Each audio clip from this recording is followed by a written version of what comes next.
daquela escola, daquele pronto-socorro naquela oficina bendita que nos permite trabalhar e estudar essa doutrina consoladora maravilhosa.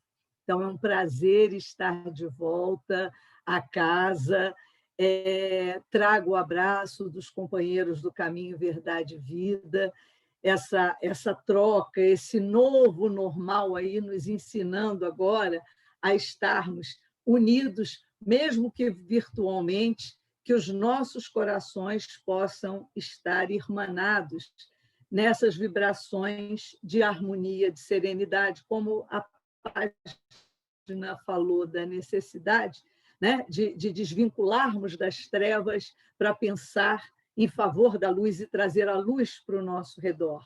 Então, o tema que nós trouxemos para partilhar na noite de hoje, para estudarmos juntos, é pensamento e sintonia. E por que escolhemos esse tema? Estamos todos com quem você conversa, diante de todo esse contexto que é a humanidade, o nosso país, a nossa cidade vem vivendo, do contexto da pandemia.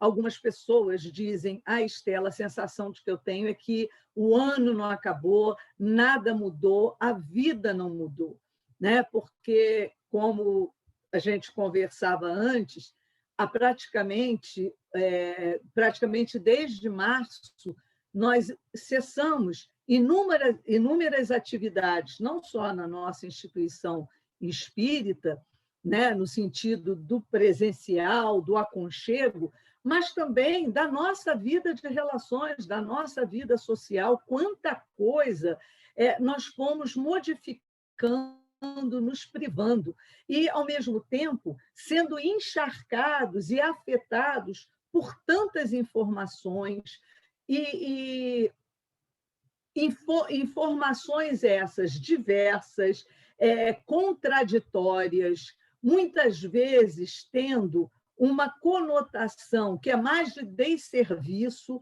e tudo isso acaba afetando o que é o foco do nosso estudo, que é a nossa sintonia com o plano mais alto da vida. Então, a gente tem a sensação que está mergulhado em um contexto, em um tempo que não muda, um cenário que não se modifica. Mas a gente sabe que qualquer mudança exterior, seja abandonar o ano de 21, mas como se o ano de 20, né? Se o 21 ele continua com os mesmos problemas, com as mesmas restrições, sem dúvida, né? E a gente sabe que mudanças são mudanças no calendário, mas, na verdade, a vida da gente continua e as dificuldades também, por sua vez, continuam. Então, o que a gente precisa fazer uma vez que o contexto externo, o nosso ambiente ainda está afetado pela pandemia, por toda essa polarização, por toda essa situação, e enquanto a vacina não chega para todos nós, a imunização que nós podemos e devemos e temos o compromisso de fazer é a imunização dos nossos pensamentos, é mantermos o nosso padrão vibratório elevado, estarmos em sintonia com o alto, com as coisas boas, com o bem, estarmos bem. E para viver bem, para que o nosso sistema imunológico fique bem, é necessário que a gente tenha bons pensamentos e uma sintonia elevada. Então, vamos refletir sobre isso. E todos conhecem uma música bem antiga, os mais antigos vão saber até cantá-la toda, né?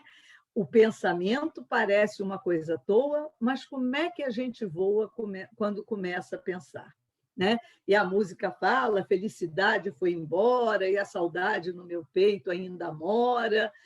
Enfim, essa música mostra para a gente que o pensamento realmente parece uma coisa à toa, né? E, às vezes, a gente acometido de um mau pensamento, a gente acha que balançar a cabeça assim, não quero pensar sobre isso, é o suficiente para que ele saia da nossa cabeça. Mas não é.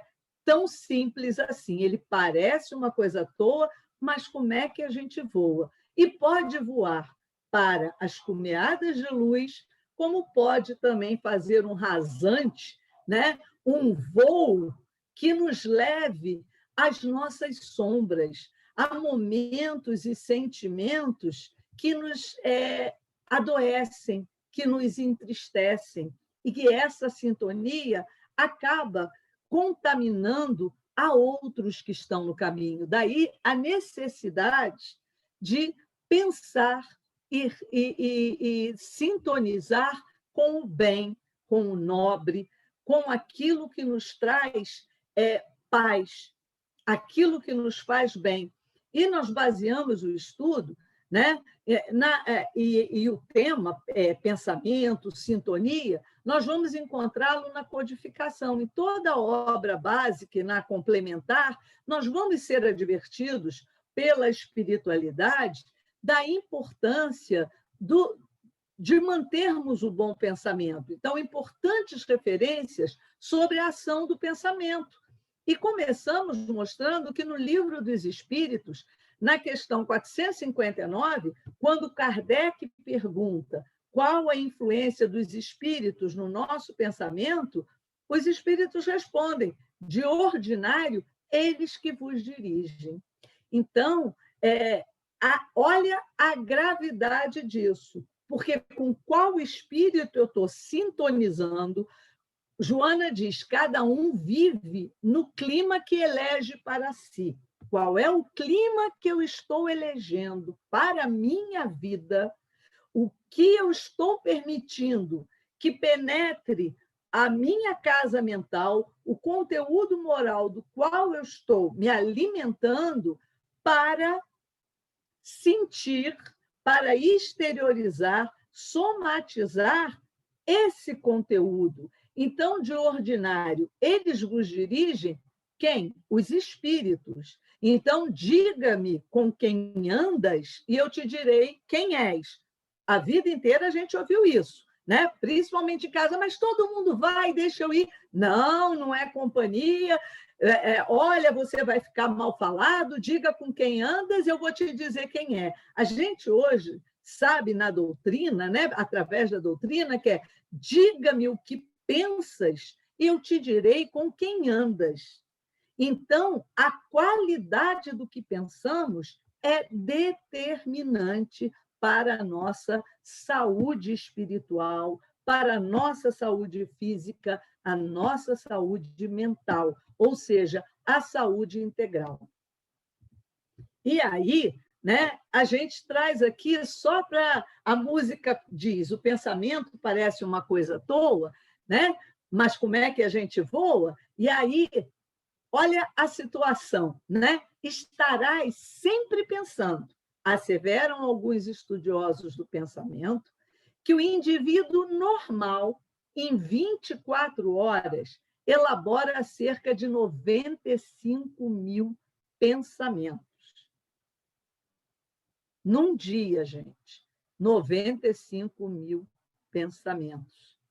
Em razão disso, cada qual vive num mundo edificado pelo pensamento. Por isso, a gente encontra pessoas que, do ponto de vista material, a gente até almeja, até pensa, né? Aquela invejinha branca, a gente até pensa: nossa, fulano está com boi na sombra, se eu tivesse naquela condição, eu estava bem. E eu não ia nem me preocupar. Olha só a vida de fulano. Mas a gente não sabe como é o mundo íntimo dele, o mundo exterior, né? As condições materiais em que ele se situa pode até nos dar a sensação de que ele está muito bem, até em relação a nós e a muitos outros. E, no entanto, às vezes a gente vê pessoas em condições materiais extremamente deprimidas, enfermiças, angustiadas, com perda de sentido existencial. E outros ao qual, pela aparência, às vezes fragilizada, ou mesmo pauperizada por contextos adversos, e a gente dizer, pobrezinho, nossa, sem a mínima condição, totalmente desprovido de todo o amparo, e aquela pessoa tem uma força moral, tem uma energia, tem uma fé que o sustenta, que aquelas adversidades exteriores praticamente causam desconforto, sem dúvida, né? Causam mal-estar, privações, sempre causam danos, mas a fé que sustenta, o pensamento elevado, faz com que aquilo seja mitigado. Então, como diz, né, a nossa última frase, em razão disso, cada qual vive no mundo edificado pelo nosso pensamento. A saúde ou a doença, a alegria ou a tristeza, ela está a geratriz, né? A fonte é o nosso mundo íntimo. Às vezes a gente coloca até no mundo externo. Ah, se eu mudasse de emprego, se isso acontecesse, se aquilo se realizasse, eu acho que eu seria mais feliz, eu ficaria mais tranquilo, acho que a minha angústia, a minha ansiedade passaria. Lógico que algumas situações podem contribuir, mas se a gente for esperar tudo ao nosso redor ficar ok, para que a gente possa ter harmonia íntima, gente, nós não vamos. Sinto muito, mas nós não vamos, porque o próprio Cristo nos advertiu. No mundo tereis aflições, mas tende bom ânimo. Eu venci o mundo. Se no mundo teremos aflições, né? Ao mesmo tempo ele diz, tende bom ânimo. E como é que eu vou adquirir esse bom ânimo? Vende em farmácia? Não. Vende no mercado? Não. Dá para comprar online agora? O comércio online cresceu aí, né? Nesse contexto? Não dá. Não tem loja que venda bom ânimo.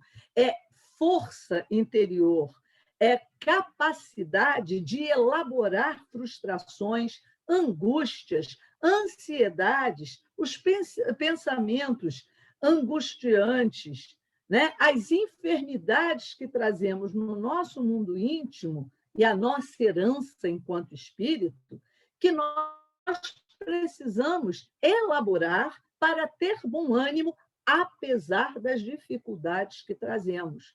Porque, como também nos ensina Joana, somos portadores dos sintomas, somos herdeiros de nós mesmos e portadores dos sintomas das mazelas que trazemos. Então, alguns quadros de angústia, de depressão, de transtornos, são bagagens que trazemos e vamos conviver com elas enquanto não nos liberarmos desse sentimento de culpa, desses remorsos, dessas situações que nos adoecem e nos aprisionam nesse contexto. Então, fazer as pazes com o nosso passado, com a reforma íntima, com a mudança de atitude, é fundamental para aumentar a bagagem íntima de bom ânimo, do tendes bom ânimo que o Cristo nos ensina. E é como, pelo menos, a gente tem que fazer o esforço para chegar aos 45 mil pensamentos aí positivos no dia. Se a gente chegar pelo menos à metade, um pouquinho, já estamos bem. Né? Olha, a gente tem 95 mil pensamentos.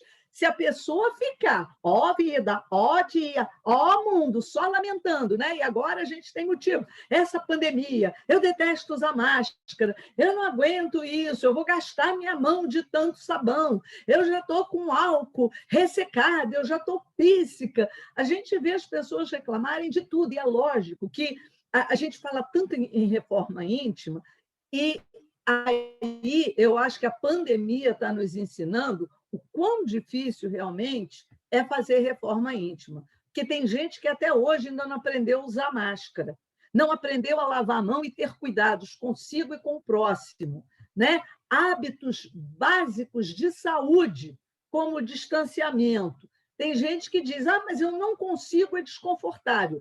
Se para coisas externas e que o perigo está ali, né? A dificuldade está se apresentando cotidianamente para a gente, cada vez mais próximo do nosso contexto.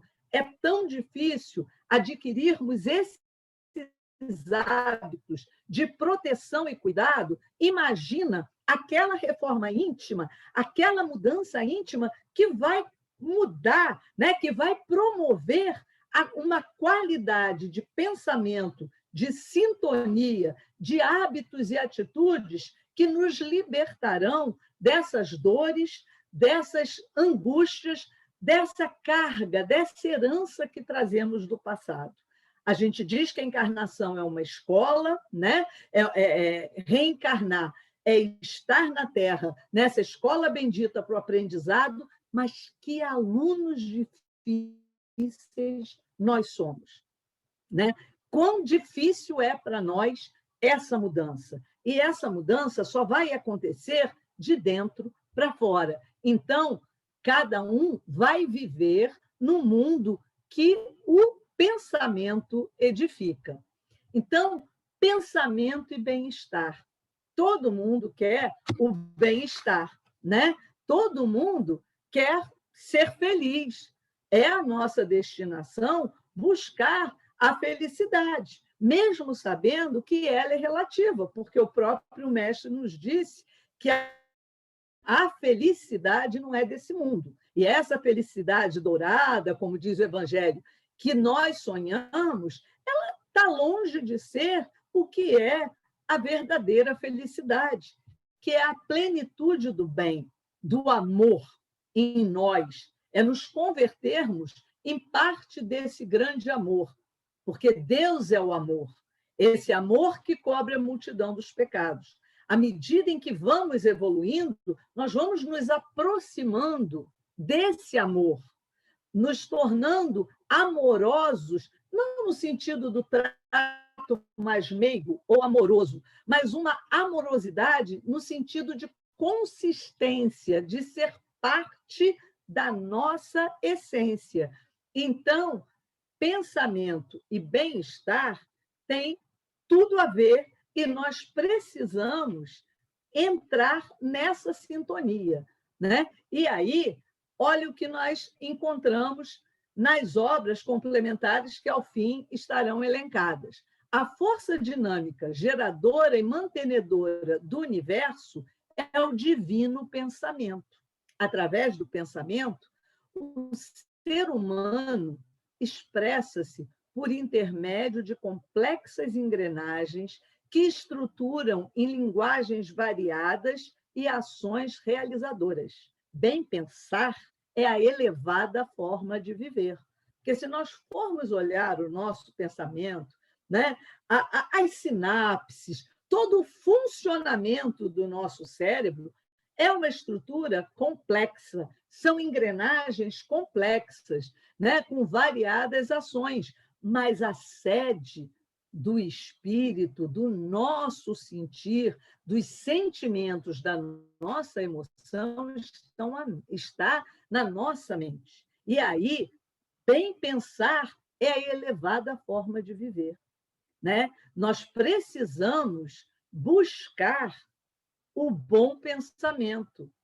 E aí, como? Mas, Estela, como? Se está tudo tão difícil, se a gente está vivendo um contexto tão adverso, sem dúvida, gente. Eu tenho amigos que já dizem, olha, hoje eu não consigo nem mais ver jornal. Tem alguns que não assistem determinado canal, outros não querem mais assistir, mas nem por isso deixam de se encharcar, porque hoje a gente tem uma psicosfera em função de todo esse contexto que a gente está vivendo. E enquanto muitos ainda estão presos, né, no sentido da polarização política que hoje nós temos em torno de uma situação tão grave que é a pandemia, nós estamos esquecendo o caráter moral dessa pandemia, dessa enfermidade que hoje acolhe o mundo inteiro, independente de status social, de raça, de de contextos. A pandemia veio para nos mostrar, se nós olharmos ao longo da nossa história da humanidade, inúmeras foram as crises. Essa é uma crise. E, como tal, a crise tem o seu lado negativo, mas a crise também é para nos tirar da nossa zona de conforto. A crise é para nos fazer pensar e avaliar quem somos, como estamos vivendo e como podemos sair dessa zona de conforto, dessa acomodação das nossas verdades para buscar ressignificar as nossas vidas. E muitos estão esquecendo que esse é um momento de ressignificar hábitos, atitudes, pensamentos, posturas. A gente sonha tanto com esse bendito mundo de regeneração. Sem dúvida, bendito no sentido de ser bendito mesmo, que a gente às vezes usa bendito. Não, bendito mundo de regeneração, e que a gente quer muito fazer parte dele, estar nele. Mas para que ele chegue, é necessário que tenha uma acomodação, ou seja, venha a crise para nos fazer entender, para que essa mudança se dê de forma madura e consciente. E aí nós perguntamos, o que nós estamos aprendendo com todas essas mudanças que estão sendo implementadas, que estão afetando toda uma humanidade? Né? O que nós estamos aprendendo? O que na minha casa, o que na minha vida isso está ensinando? E muitas vezes a gente não pensa nisso. Então, essas crises vêm para nos fazer crescer. E o crescimento, muitas vezes, dói. Crescer dói, mas uma vez que a gente avança, a gente sente a alegria, né? Da realização, do bem-estar, de saber que tivemos capacidade de vencer o grande inimigo que há dentro de nós mesmos. O orgulho, a vaidade, a acomodação, essa inércia que nos impede de caminhar em direção àquilo que é a nossa destinação. Sois deuses, brilha a vossa luz. Se nós entendermos que a nossa destinação é a luz, que nós podemos fazer tudo que o mestre mostrou para a gente, muito mais, se o nosso compromisso for com isso, a gente realmente vai elevar a nossa forma de viver, de pensar, de agir. E aí sim, viver essa plenitude de bem-estar. Então, continuando, né? E acho que a imagem aqui expressa bem, de acordo com o teor vibratório do pensamento, bom, regular, mau ou infeliz, pode-se aferir o nível moral do indivíduo. Embora todos se concentrem na mesma comunidade, vinculando-se ou não pelos laços consanguíneos, diferem razoavelmente pelos conteúdos mentais que produzem e que exteriorizam.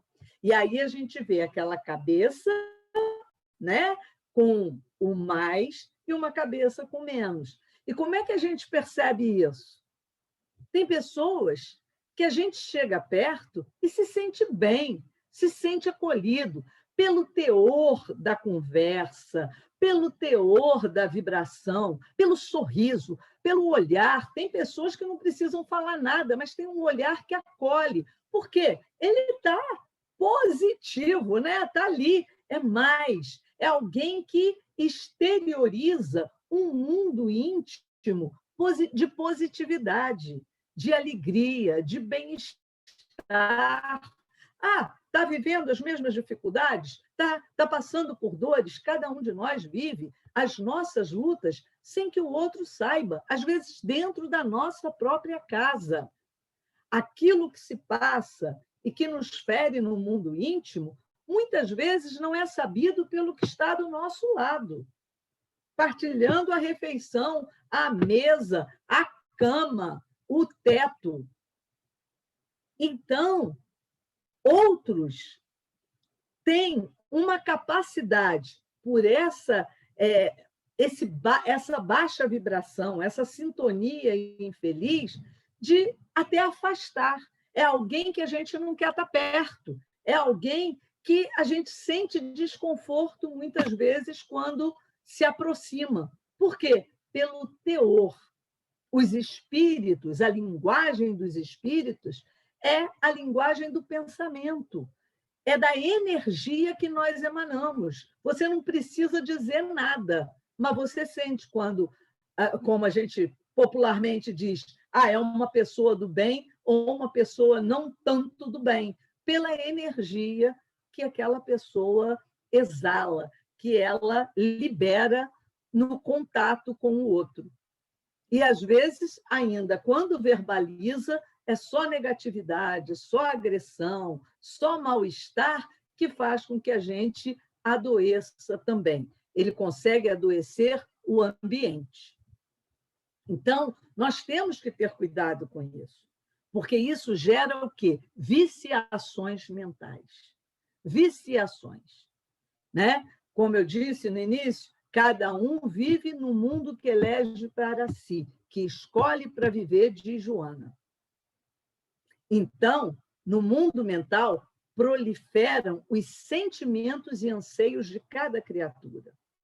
A gente tem um verniz social, né, uma postura, que muitas vezes a gente segura a onda e não transparece para as pessoas aquilo que verdadeiramente somos. Mas o conteúdo mental, esse não tem como disfarçar. Ele é a nossa essência. Ele é o que verdadeiramente somos. Então, essa viciação, essa continuidade desse padrão vibratório, aquela pessoa que está sempre reclamando, que só vê o lado negativo, está sempre de óculos escuros, está tudo ruim, está tudo difícil, que quando conta uma história, quando conta uma situação, quer ver sempre o lado mais negro, mais difícil, ela entra, né, nesse estado de uma viciação, que vai adoecendo e minando as suas próprias energias. Depois, essa pessoa não sabe por que está com crise de pânico, com ansiedade, com depressão, com insônia, porque dormir e encontrar consigo mesmo, né, o corpo físico, descansar, mas você libertar-se dessa matéria e ir ao encontro desses mesmos pensamentos e dessa psicosfera, é adoecedor.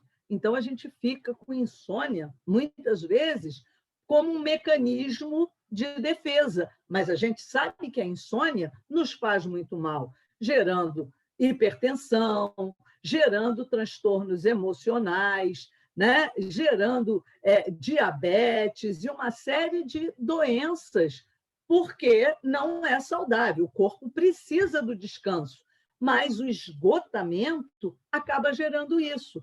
Então, conforme o estágio no qual se encontra, né, o espírito encarnado ou desencarnado, porque a gente só muda de plano e leva conosco essa bagagem da qual somos herdeiros, então, conforme o estágio no qual se encontra, elabora pensamentos compatíveis com o que considera as suas necessidades mais imediatas, derrapando quando são formados de vulgaridade, sensualismo, erotismo e crime para auto-obsessões com consequências imprevisíveis. E aí a gente sai de um estado só de reclamão para entrar num processo de obsessões. Por quê? A gente se vincula com esses pensamentos enfermos. Então, a necessidade, quando Jesus fala da vigilância e da oração, porque não adianta a gente orar e terminou, que assim seja, e sair do quarto, sair do lugar onde eu estava fazendo a minha prece, ou quando a gente saía da casa espírita, virou a curva. André Luiz até conta numa obra que agora eu não me recordo, de um trabalhador, inclusive de mediúnica. Era um bom médium, com uma capacidade tremenda, mas ele botava o pé fora do centro, ele se encharcava, ele se permitia uma vinculação de novo que o comprometia, que o perturbava. Então, nós podemos gerar para nós autoobsessões, né? Aquela monoideia que vai nos deteriorando, como obsessões pela vinculação que nós fazemos com regiões de sofrimento e de afinização com o tipo de pensamento que vinculamos em nós, que vinculamos ao nosso modo de viver, de sentir, de agir. Então, os vícios mentais, portanto, são pontes para a aberração e a loucura, que deves interromper, gerando hábitos edificantes que te compensem as atividades em andamento. A tua existência se transformará naquilo que elabores mentalmente. Joana diz que a matriz das nossas ações começam nos nossos pensamentos. O que é isso? O projeto, a matriz, né? O esboço. Se você vai fazer uma casa, você tem que fazer a planta dela. Minimamente a planta baixa para você saber, não, eu quero, nessa metragem que eu tenho de terreno, eu quero que caibam um quarto ou 2 quartos, um banheiro, uma sala, uma cozinha. No mínimo, você tem que fazer. Ninguém constrói do nada. Eu vou assentando um tijolo em cima do outro e vou ver onde vou dar. Não, você vai fazer minimamente uma planta baixa. Se você tiver algum conhecimento, né, de obra, para que com uma planta baixa você possa direcionar aquela tua ação, a concretização dessa ação. Assim é em tudo na nossa vida. Se você realmente não elaborar, não, eu quero me formar, eu quero fazer medicina, eu quero fazer psicologia, eu quero fazer o curso tal, eu quero ser professora, eu quero fazer pedagogia, eu vou fazer a escola normal.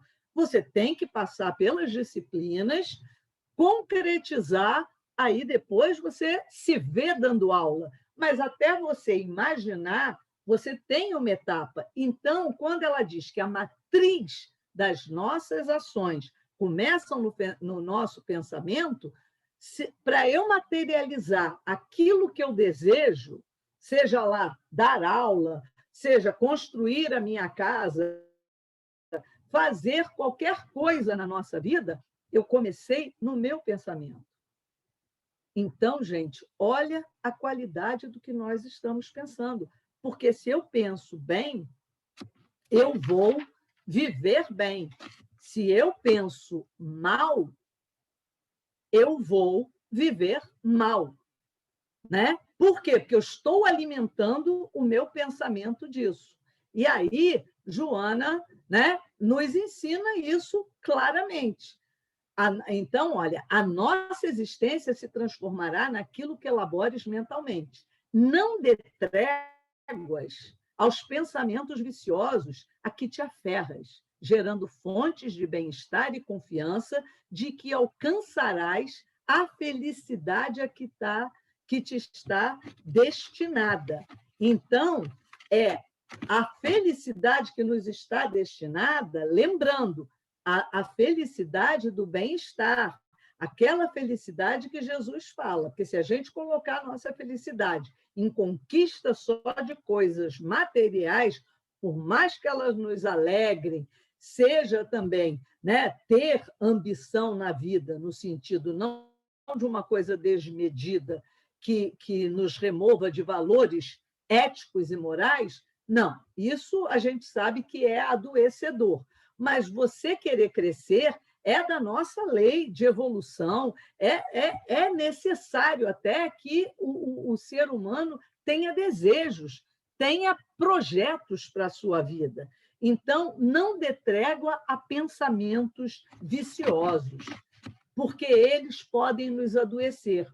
E aí, Chico conta a história de um médium, o Jerônimo Mendonça, que em meados de 1960, né? Ele era um médium que gostava muito do Chico, também tinha um trabalho, era conhecido, e ele teve uma infecção nas vias urinárias que gerou uma hemorragia horrorosa. E aí os companheiros da doutrina o levaram para o hospital e lá ele foi desenganado. Olha, não tem jeito, é um caso gravíssimo, vai ser difícil conter a hemorragia e ele vai desencarnar. E aí os companheiros falaram, puxa, ele gosta tanto de Chico, será que a gente consegue levá-lo para ver Chico antes dele, então, desencarnar? Aí os médicos auxiliaram, falaram, não, pode, se vai fazer bem, se vai ser bom para ele. E ele foi, então, levado até Chico, né, até a Pedro Leopoldo, para que ele pudesse ser visto pelo Chico, poder se despedir, vamos dizer assim. E quando chegou lá, Chico pediu aos companheiros do centro que cada um desse um beijo nele, mas um beijo afetuoso. E todos passaram, beijaram, até que Chico foi e deu um beijo nele também, né? E aí, naquele beijo, Chico sentiu toda a presença dos amigos espirituais, o influxo de energia, e ele tinha chegado lá com um lençol, era uma poça de sangue, né? Assim, porque era um caso gravíssimo já desencarnado. Imediatamente, a hemorragia cessou, né? A hemorragia cessou e ele ainda pôde fazer a reunião pública, participar da reunião pública da noite com o Chico no centro. E aí, Chico, então, explica, conversando com Jerônimo, depois que todo esse caso passou, e aí eu vou pedir licença para ler o que Chico diz, porque só até agora eu narrei o contexto, mas a explicação de Chico é tão bonita e tão edificante, é curta, mas eu peço licença para compartilhar com vocês. E veio a explicação de Chico a Jerônimo Mendonça, que aquela hemorragia foi porque ele havia aceitado o coitadinho. Você desenvolveu a autopiedade. Você começou a ter dó de você mesmo, falou Chico para Jerônimo Monteiro. Isso gerou um processo destrutivo.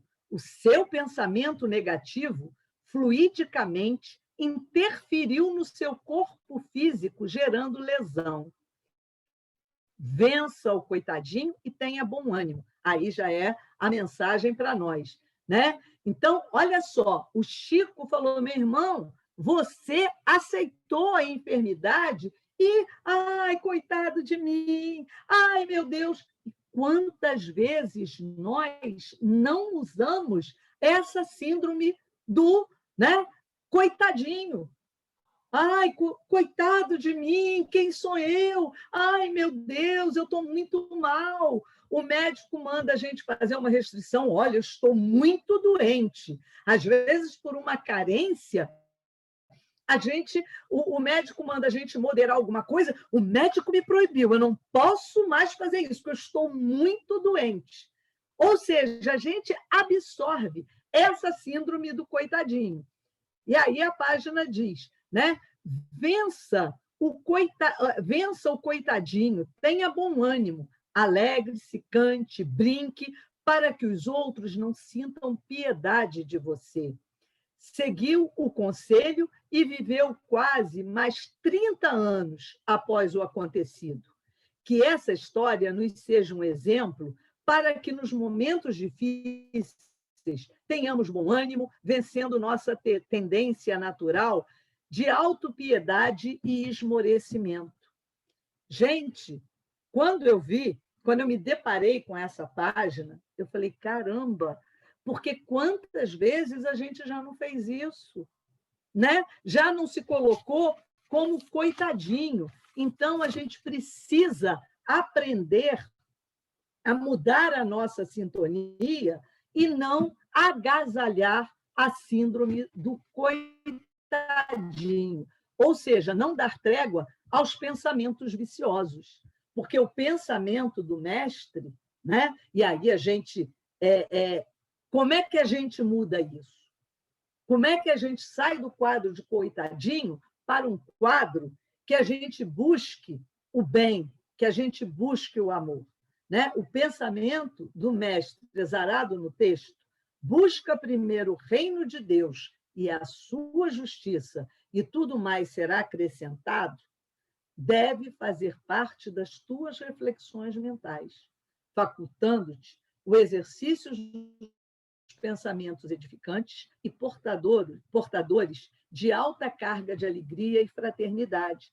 Buscar o reino de Deus e a sua justiça. O que é buscar esse reino de Deus? É pensar bem, é agir bem em relação ao nosso próximo. Não importa se o próximo não está sendo legal comigo. Não importa se o próximo ainda não despertou, não amadureceu.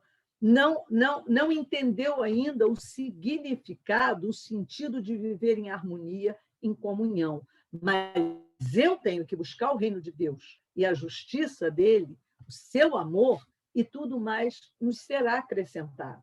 E a gente só faz isso mudando o pensamento.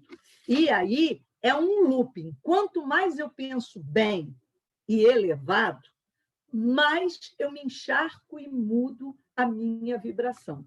Assim como, quanto mais eu penso negativo, mais eu me afundo e adoeço física e mentalmente.